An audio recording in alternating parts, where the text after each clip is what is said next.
Welcome to Our Girl Relationships. We talk about the problems people face in their day-to-day lives. Let's start with the video. When my dad first told me that he had met someone new, I was happy for him. I knew that my dad was lonely, but as time went on, it began to be pretty obvious that his new girl wasn't exactly the best person in the world, especially when it comes to treating me. Let's just call her Karen in this post. And from the moment I met her, I could tell that she was not a fan of mine. She would give me icy glares whenever I was around, and she would always find ways to criticize me. At first, I tried to brush it off and be polite, but it became clear that she had some personal agenda against me. Let me tell you guys about a few things she has done. One day, I came home from school to find out that an expensive eyeshadow palette was missing from my dressing table. I had saved up for months to buy that, and I was sure that I had kept it in the drawer. I went to Karen to ask if she had taken it, and she said she hadn't. Later, when she had gone out, I went to her room, and there it was, my palette. I confronted her, and she claimed it was hers and accused me of making false allegations against her and told me I must have misplaced it. I was shocked and upset, but I tried to keep my cool. I moved my things back to my room, and I hoped that it was just a one-time thing. But it wasn't. Karen started to find more and more ways to make my life difficult. She would leave notes on my door telling me to clean up my room, even though it was already clean. She would make snide comments about my grades or my appearance, and worst of all, she started to try to turn my dad against me by telling him that I was mean to her when he was not around and when it was the opposite. One day, when I was doing my homework after school, I got a text from a friend. My friend works at this luxury brand outlet in a mall pretty close to my house. I checked my phone, and it was a photo of Karen with a random guy. My friend asked if that was my dad's girlfriend, and I said yeah. She said they had been in the store for a while and bought a lot of stuff for the guy, and Karen paid for it with her card. She made a big fuss about spoiling him and everything. This was weird for a lot of reasons. I mean, for starters, who even was this guy? Was she cheating on my dad? Also, Karen can't afford luxury items with her own money. When my dad met her, she was working as a secretary, but she quit the job when she moved into our place months ago. How was she even buying that stuff? I was confused and decided to tell my dad, but it was hard to catch him alone in the house. Karen mostly went out when Dad was out and at work, and was almost always back by the time he made it home. I knew if I told Dad while she was in the house, she'd probably try to manipulate him and make up lies about me hating her and creating lies. I kept waiting for the perfect time. Meanwhile, Karen continued making me as miserable as ever. Times like dinner when we were all together, she often talked about how I should move out now that I'm 18, and I overheard her talking to Dad multiple times about how he should force me to get a job and provide for myself to teach me responsibility. I ignored everything and kept waiting for the right time. But I knew I had to take an immediate step when one day Dad announced that they were engaged. The next day, she came to my room and told me my days in the house were numbered because now that they were going to be married and have kids of their own, I'd be kicked out. I had had enough. I decided to play along. That night at dinner, I told Dad that I had found a job and was going to move out. I asked him if he would go out for lunch the next day, just the two of us to celebrate. The funny thing is, Karen herself encouraged Dad to go with me and take some extra time off from work. LOL. If only she knew what was coming. The next day at lunch, I told Dad everything. I told him all about all the horrible stuff Karen says to me, showed him the picture of her with the other guy, and told him about the purchases. I feel so bad for my dad because he genuinely looked heartbroken, but he needed to know. He told me that Karen uses his credit card for all her purchases, and he would look into it. He told me to act like everything was normal at home until he figured out what was happening. We came home, and both of us acted like it was a regular lunch. Nothing happened for the next 2 days, and I spent my time in anticipation of the storm that was about to come. 2 days later, Dad came home early from work and asked both me and Karen to come to the living room because he had something important to talk about. Karen probably thought I was about to be kicked out, but I knew exactly what was coming. We sat down and waited for Dad to say something. He started by asking Karen if she had been using his credit card recently because he has been seeing some strange purchases. I could immediately see her expression change. She asked what he meant, and he asked her where she was last Friday. That was the day my friend saw her in the store. She said she didn't remember. My dad then asked why there was a $1,500 charge from that day. She said she must have bought something but didn't remember what. Dad asked what she could have possibly bought from a menswear store, and that's when she started grasping at straws for any possible excuse under the sun. I wish I could write about the whole conversation, but it's way too much to type out. Long story short, my dad had spent the last 2 days tracking every unusual expense and called her out on each one. The icing on the cake was the photo I had of her with that man. Karen had been stealing from him and spending the money on another guy. He showed me the evidence that he had found, and it was clear that Karen had been lying to him about her expenses. My dad was furious, and he immediately broke off the engagement. He told Karen that he never wanted to see her again and that he would be pressing charges for theft. Karen was caught off guard and she tried to deny everything, but my dad was firm, and he told her that she had to leave the house immediately. She packed her things and left without saying a word. I was relieved that Karen was gone, but I also felt guilty. If I had spoken up sooner, maybe my dad wouldn't have had to go through all of this. I knew that I had to apologize to him and make things right. I sat down with my dad and told him everything. He listened to everything and apologized to me for not intervening earlier when she was treating me poorly. My dad and I have always been close, but this experience brought us even closer together. We talked about how we could move forward and make sure that something like this never happened again. Update 1.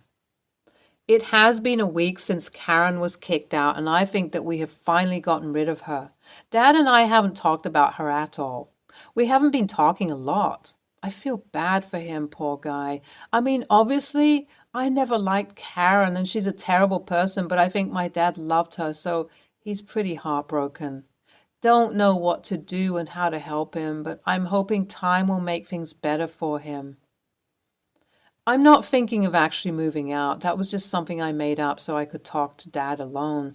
Thanks for all the support you guys have shown to my original post. Seeing everyone agree to Karen being an evil gold digger has given me more satisfaction than I could have expected.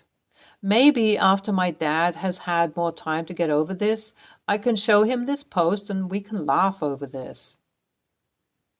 Update 2. Karen has made a reappearance. Honestly, I should have known that a parasitic leech like her wouldn't let go of someone like my dad so easily. So Dad and I were home having dinner when someone rang the doorbell and he went out to get it. I could immediately hear Karen's voice and almost ran to the door.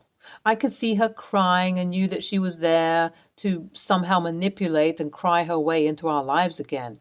I didn't understand what was happening at first, and then Dad told me to go to my room. I tried to convince him to let me stay, but he was pretty firm about it, so I had to go.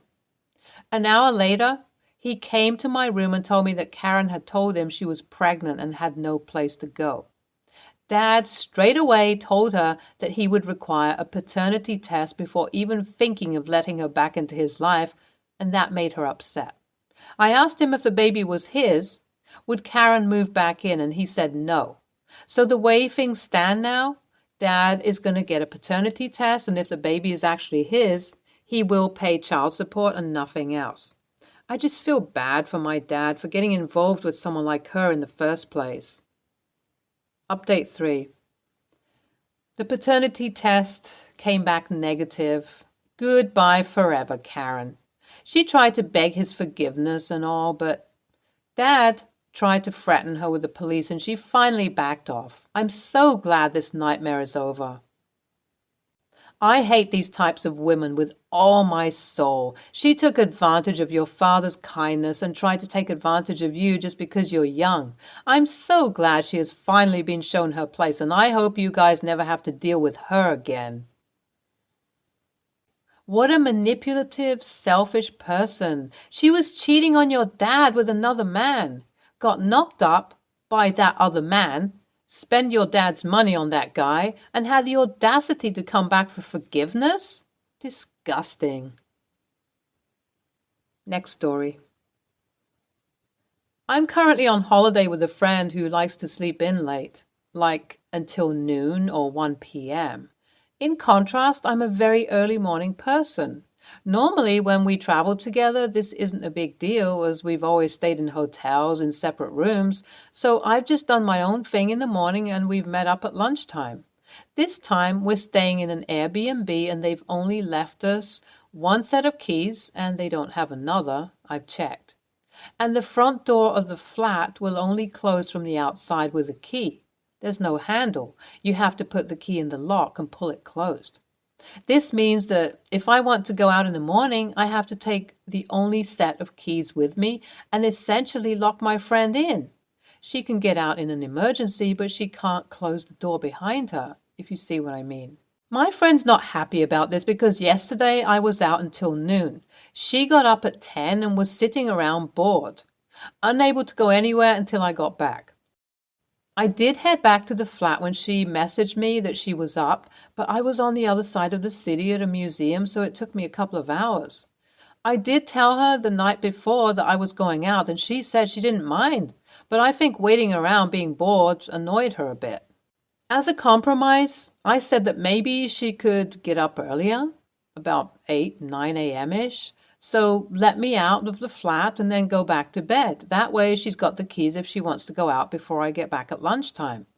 She's not happy about this, as she hates being woken up, and she thinks I should just hang around the flat until she gets up and she'll try to get up earlier. So far on this trip, she's been getting up at noon.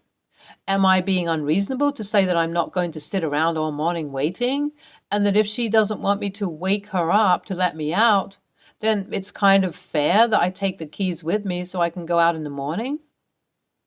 Update. Thanks for your suggestions, guys. I contacted the host again and asked if he'd mind us having a key cut. I honestly didn't even think of this, I suppose because it's someone else's place. He said he was fine with it, so we're about to go and find a cobbler or locksmith or someone who cuts keys in Brussels and chill for the rest of our time here.